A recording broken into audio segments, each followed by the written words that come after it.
तो finally students आप लोगों को यह जानकर काफ़ी ज़्यादा खुशी होगी कि मुझे मिल चुका है कक्षा 8वीं का, वो भी हिंदी का पेपर, वो भी वार्षिक परीक्षा का 2024-25 का। जो कक्षा 8वीं का जो हिंदी का पेपर है, ये आपका 24 फरवरी को होने जा रहा है, ठीक है? तो 24 फरवरी के लिए ये पेपर काफ़ी ज़्यादा इम्पोर्टेंट है। इसमें बेस वही क्वेश्चन है जो आपके पेपर में काफ़ी ज़्यादा आने की संभावना है, ठीक है? तो चलिए शुरू करते हैं। आज के इस वीडियो में आप लोग सामने यहाँ पे कक्षा 8वीं का हिंदी का पूरा पेपर समझाने जा रहा हूँ। क्वेश्चन नंबर 1 से लेकर क्वेश्चन नंबर 26 तक, ठीक है? जितने क्या आपको ये पता लग सके कि किस प्रकार से सही विकल्प आते हैं, किस प्रकार से रिक्त स्थान लिखना है हमें और किस प्रकार से हम लोग निबंध वगैरह लिखेंगे तो भी हम अच्छे नंबर प्राप्त कर सकते हैं, ठीक है?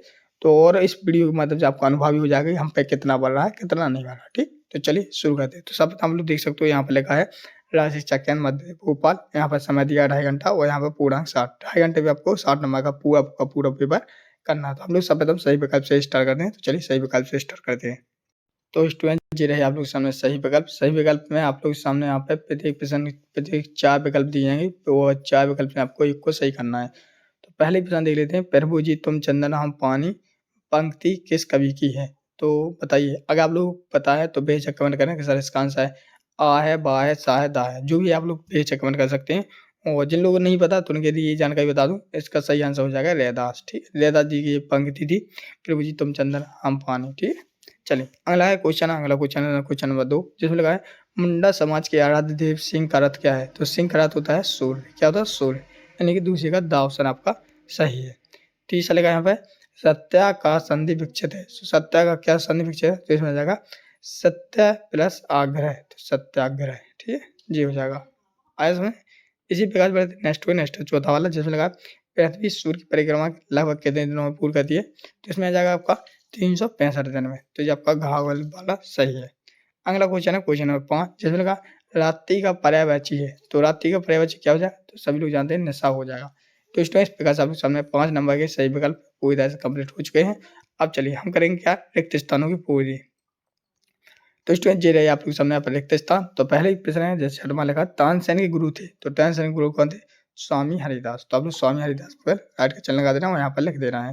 साथ में लगा आर्यभट्ट की पुस्तक का नाम क्या था? तो आप लोग पता हुआ क्या था? आर्यभट्टी। हाँ बहुत बढ़िया।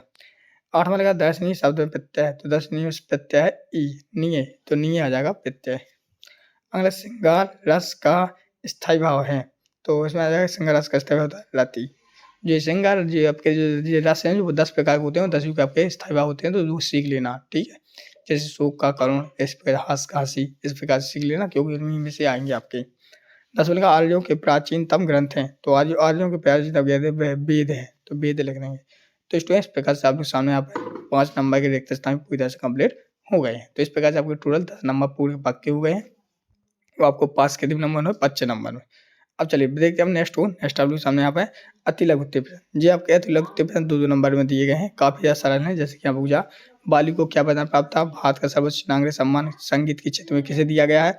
मुमताज जी की कमीज कहाँ और क्यों फटी? तो ये काफी ज्यादा सरल है, आप पे बनते भी होंगे। इसके बाद यहाँ से लगना ये 3-3 नंबर के हैं। जैसे उपसाय का अंतर बताइए, मुमताज जी की कोए में क्या अड़ी। तो इस प्रकार से है। और यहाँ से आपके 5वां नंबर में जैसे कि प्रार्थना पत्र है 5 नंबर में, 5 नंबर निबंध है, और यहाँ पर हर्ष क्यों प्रसिद्ध है, जी सब 5वां नंबर। अब चलिए इन सभी का आंसर भी देख लीजिए आप लोग, ठीक है? चलिए तो ये रहे आप लोग सामने यहाँ पे क्वेश्चन नंबर 11 बाली को क्या वरदान प्राप्त था? 2 नंबर में है। चलिए इसका आंसर देखते हैं। इसका आंसर देखने से पहले यहाँ पे खुशखबरी दूँ, कक्षा 8वीं वाले जितने भी स्टूडेंट्स वीडियो को यहाँ तक देखे बेटा, सभी लोग चैनल को सब्सक्राइब कर लेना। सब्सक्राइब करने से ये फायदा होगा आप लोगों को कि जिस प्रकार से आप लोग सामने यहाँ पे हिंदी का पेपर बताया, इसी प्रकार से आपको पूरे अच्छे ही विषय बताऊंगा और आप लोग अच्छे नंबर से पास भी हो जाओगे, ठीक? तो चैनल को सब्सक्राइब कर लिया। चलिए हम क्वेश्चन नंबर 11 का आंसर देखते हैं। स्टूडेंट जी रहा आप लोग सामने क्वेश्चन नंबर 11 जिसमें लिखा था बाली को क्या वरदान प्राप्त था? तो उत्तर लेंगे बाली को सामने वाले की आधी ताकत अपने में खींच लेने की शक्ति का वरदान प्राप्त था। आप लोगों को पता ही होगा, लिख लोगे मुझे आशा है। क्वेश्चन नंबर 12 था भारत का सर्वोच्च नागरिक सम्मान संगीत के क्षेत्र में किसे दिया गया? सभी लोगों को पता है किसको दिया गया था? तो दिया गया था लता मंगेशकर को। तो बस सेम क्वेश्चन जैसा ही लिखना है, यहाँ पर से लता मंगेशकर जोड़ देना है कि भारत सर्वोच्च नागरिक सम्मान भारत के रत्न क्षेत्र में संगीत के क्षेत्र में लता मंगेशकर को दिया गया था। क्वेश्चन नंबर 13 था मुफ्तानंद जी की कमीज कहाँ और क्यों फटी? तो देखो मुफ्तानंद जी की कमीज मुफ्त में बर्फ प्राप्त करने के लिए घंटों लाइन में हुई भीड़ भाड़ में फट गई। अगला क्वेश्चन नंबर 14 पटना के पास किन किन नदियों का संगम हुआ है? तो देखो पटना के पास गंगा, सोन, गंडक नदियों का संगम हुआ है। 15 में लिखा है धनी व्यक्ति को क्या नहीं करने को कहा गया। उत्तर यहाँ से लेंगे धनी व्यक्ति को धन के होने का अभिमान यानी घमंड नहीं करने को कहा गया है। क्वेश्चन नंबर 16 लिखा है गुड़ी पड़वा का नाम का क्या अर्थ है। तो उत्तर लिखेंगे गुड़ी का अर्थ है झंडा और पड़वा का नाम है प्रतिपदा। तो प्रतिपदा के दिन पर झंडा लगाते हैं अतः से गुड़ी पड़वा कहते हैं। तो क्वेश्चन नंबर 16 का आंसर। तो स्टूडेंट इस प्रकार से आपके सामने यहाँ पर 2-2 नंबर के थे तो आपके 16 तक आपके 2 नंबर के 6 थे 12 नंबर के पूरे टोटल हो गए हैं। यहाँ से लग जाएंगे आपके लघु उत्तीर्ण। लघु उत्तीर्ण 3-3 नंबर में है जिसमें लिखा है उपसर्ग प्रत्यय में अंतर लिखना है। तो लिखो उपसर्ग भी शब्दांश जो किसी शब्द के पहले लगाए जाते हैं जबकि प्रत्यय भी शब्दांश जो किसी शब्द के अंत में लगाए जाते हैं। जैसे कि आ प्लस ज्ञान अज्ञान, ठीक इस प्रकार से वो अज्ञान प्लस ता अज्ञानता, तो ये उपसर्ग और प्रत्यय हो गए। अगला क्वेश्चन है क्वेश्चन नंबर 18 जिसमें लिखा था मुफ्तानंद जी पढ़ने के लिए समाचार पत्र कैसे प्राप्त करते हैं। तो उत्तर लिखेंगे यहाँ से लिखेंगे 3 नंबर है थोड़ा बड़ा रहेगा। मुफ्तानंद जी को यह महज बानी याद था कि मोहल्ले के किन किन लोगों के यहाँ कौन कौन से अखबार आते हैं।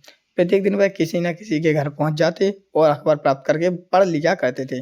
बारी बारी से वह अखबार पढ़ने के लिए घर का चयन करते थे।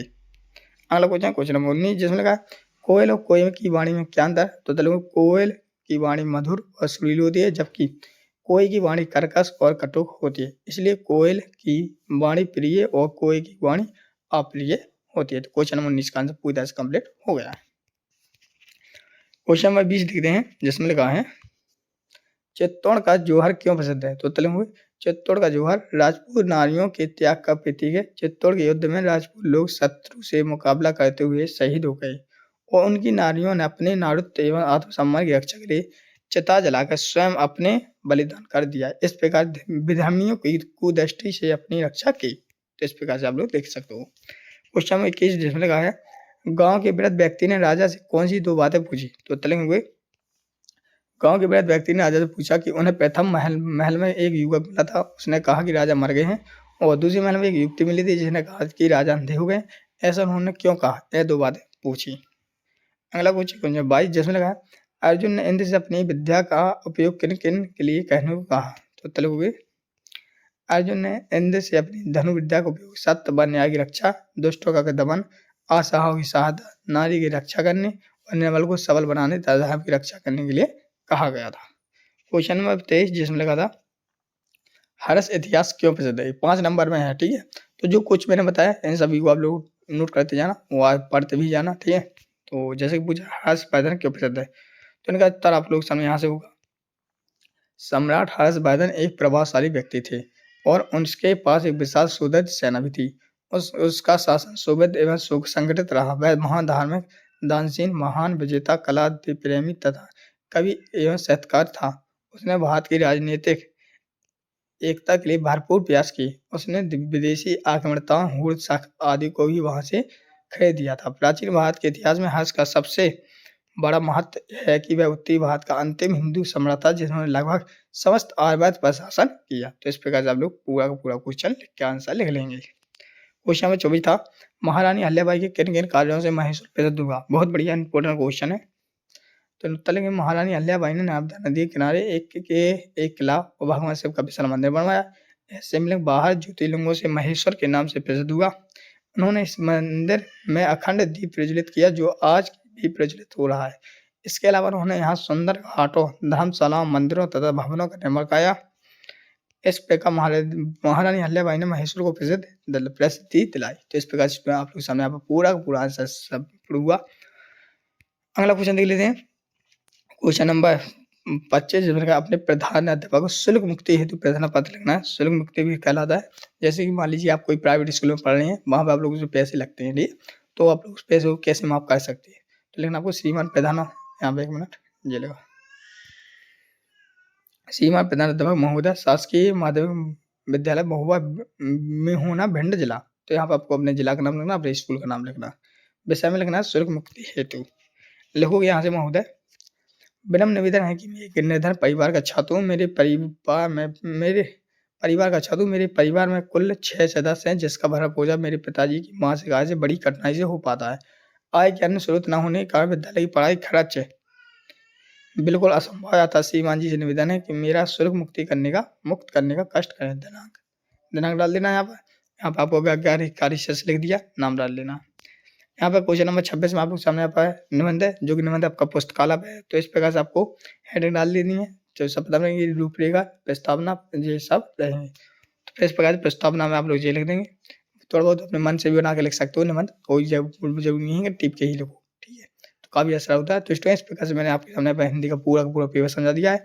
अगर आपने चैनल को सब्सक्राइब नहीं तो कर लेना, ताकि आपको जो नेक्स्ट पेपर रहेगा तो उसका भी मैं असली वाला पेपर भी हो सकता है लेकर आऊँ, या मोस्टिंग मिल जाए तो वो भी लाऊँ। तो मिलते हैं नेक्स्ट वीडियो, तब तक के लिए जय हिंद, जय भारत।